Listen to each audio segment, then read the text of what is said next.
Principe naturel très déterminant pour l'harmonie et la paix, l'Église, la famille et pourquoi pas l'administration et que sais-je encore en ont fait le principe de base pour pouvoir progresser. Ce principe, c'est le respect. Docteur Pondjessou Amosou Moussa, bonjour. Bonjour, monsieur le journaliste.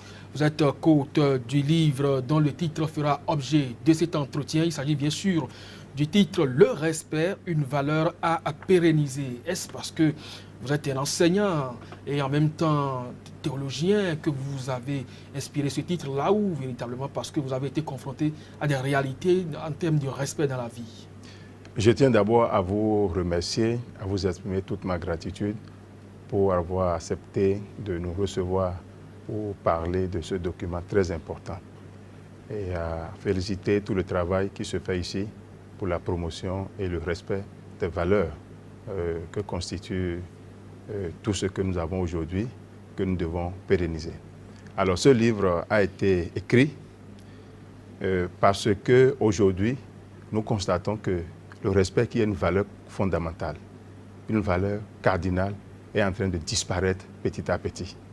Que ce soit dans les ménages, que ce soit dans la vie active, dans la société civile, même dans les églises, dans les milieux éducatifs, le respect est en train de perdre sa crédibilité. Donc c'est pour redonner au respect sa valeur première, sa valeur intrinsèque que nous avons pensé écrire ce livre pour apporter une contribution par rapport à l'éducation de nos enfants aujourd'hui. Parce que la couche juvénile aujourd'hui est en proie à toutes les tentations. Donc nous avons voulu apporter quelque chose pour réorienter la couche juvénile aujourd'hui. Pasteur, vous savez très bien que le respect dont vous parlez, c'est quand même une valeur immatérielle. Comment est-ce qu'en termes de développement, nous pouvons nous approprier le respect pour pouvoir avancer? Le respect, d'abord, nous avons pensé qu'il faut partir des prescriptions bibliques, des prescriptions divines. Nous avons donc scruté la Bible et même le Coran pour voir ce que les 5 Écritures disent par rapport au respect. Et nous avons mis l'accent sur le respect dans les célébrations culturelles. Nous avons mis l'accent sur le respect même à la mosquée, dans les temples, un peu partout, dans les lieux saints, pour montrer que le respect doit d'abord commencer depuis ces milieux qui sont des milieux de vie, qui sont des milieux très importants pour le développement de la société. Donc sans le respect, on ne peut pas parler de développement. Disons que le respect est une valeur qui engendre le développement. Parce que lorsqu'on ne respecte pas les lois d'une société, lorsqu'on ne respecte pas les lois de la nature, lorsqu'on ne respecte pas les lois de l'environnement, on ne peut pas contribuer au développement de tous ces aspects de la vie. Donc, le respect intervient dans tous les aspects de notre vie. Alors, vous avez évoqué également la famille qui souffre de ce principe aujourd'hui, de la valeur, le respect. Alors, est-ce que vous pensez que c'est parce que les pères ont déserté ou n'assument plus véritablement leur rôle ou parce que la société est gangrénée par d'autres vertus plus ou moins non vertueuses? Oui, aujourd'hui, nous constatons que la famille est en proie à une perte des valeurs. La famille est confrontée à cela. Donc, dans les ménages, entre le couple, entre l'homme et son épouse, entre les parents et leurs enfants, cette valeur cardinale que constitue le respect est en train de disparaître. Au point où les enfants, à un certain moment, n'arrivent pas à respecter les parents comme cela se doit.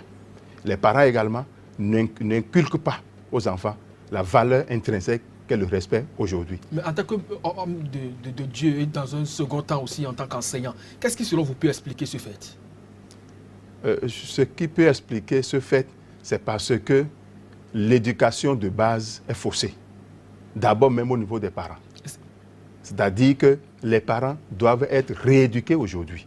Parce que si les parents ne sont pas bien éduqués, ils ne peuvent pas à leur tour éduquer les enfants. Donc, il y a un problème d'éducation même des parents.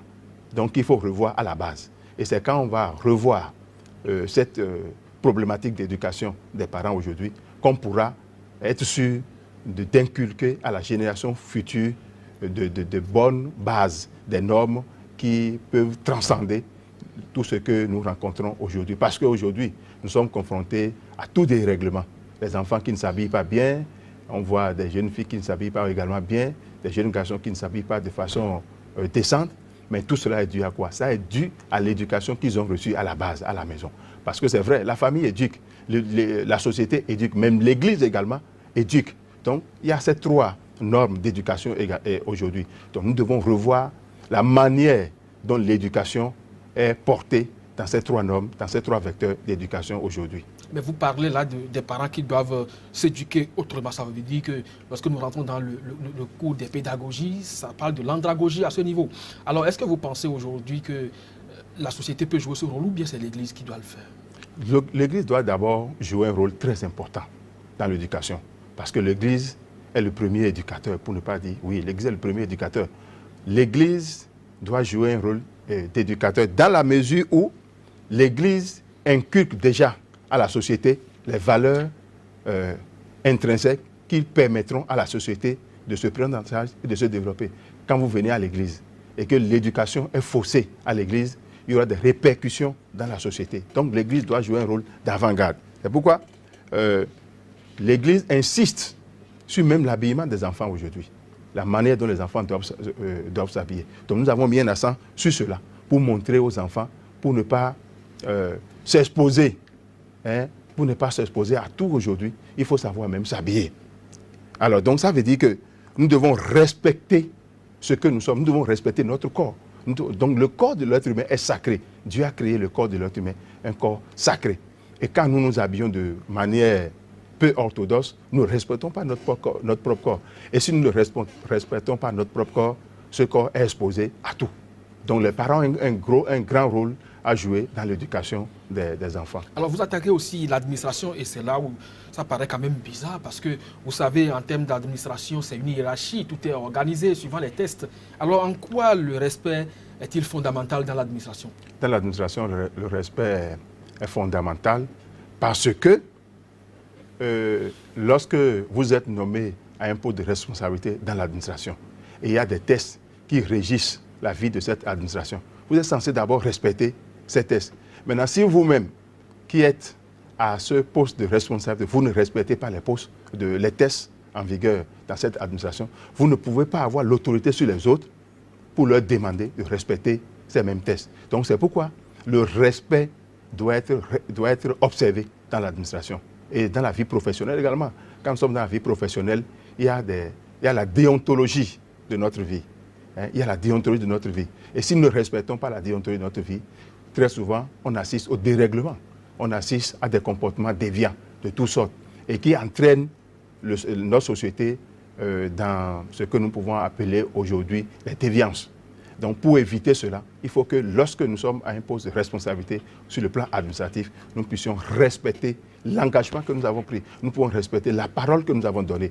Lorsque nous prêtons le serment, nous devons respecter le serment. Donc, nous avons mis en exergue ces choses pour montrer que le respect joue un rôle prépondérant dans le développement de la société. Sans le respect des normes établies, sans le respect des valeurs établies, on ne peut pas parler de développement. Et sans le respect, on va tomber dans un désordre, dans un chaos et qui peut conduire à la ruine. Donc, le respect, je voulais dire, le respect est même le premier facteur de tout développement. On ne peut pas parler de développement sans respecter les principes de base d'une société de façon générale. Alors, ce livre, vous l'avez écrit, et à vous entendre dans vos explications, les auditeurs ou téléspectateurs croiront plutôt que c'est un livre purement chrétien, mais il y a quand même des notions administratives. Comment saisir l'autorité, la hiérarchie, comment écrire les courriers, les formules d'appel et autres. Mais pourquoi vous avez également inséré ces notions dans ce livre? Nous avons inséré ces notions dans ce livre parce que le livre s'adresse à un public très varié.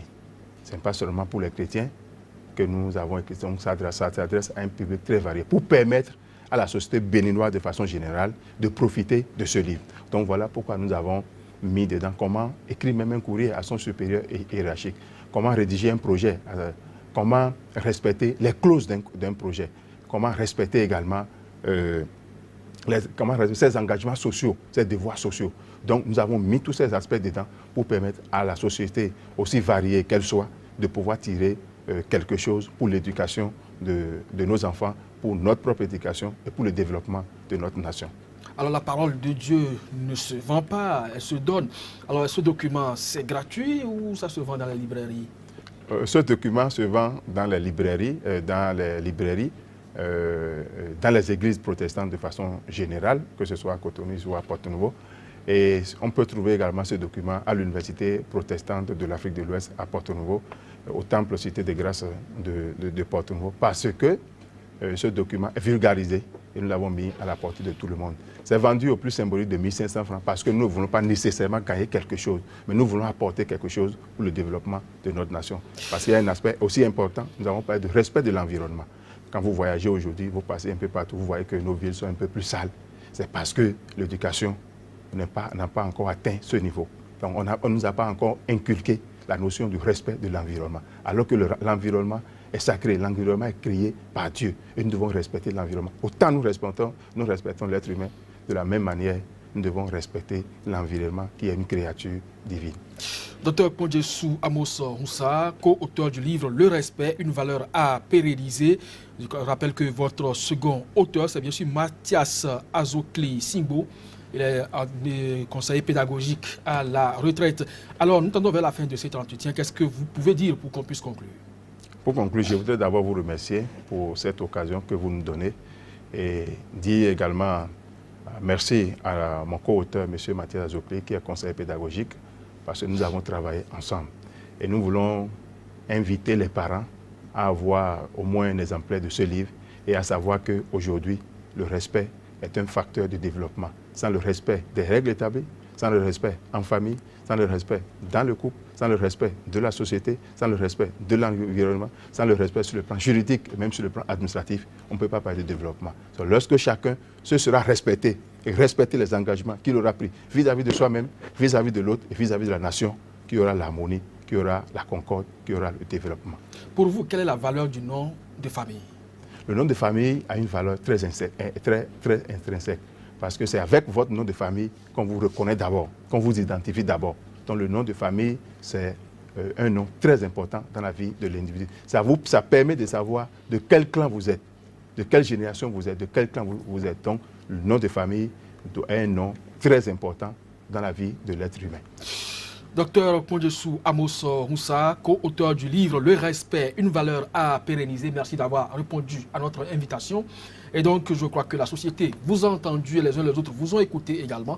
Faire du respect un principe de fonctionnement pour le développement harmonieux de la nation, c'est bien sûr ce que vous prônez et c'est ce que la nation également entend donc jouer pleinement comme rôle. Mesdames, Messieurs, merci de nous avoir suivis sur l'émission Entretien du jour et à très bientôt.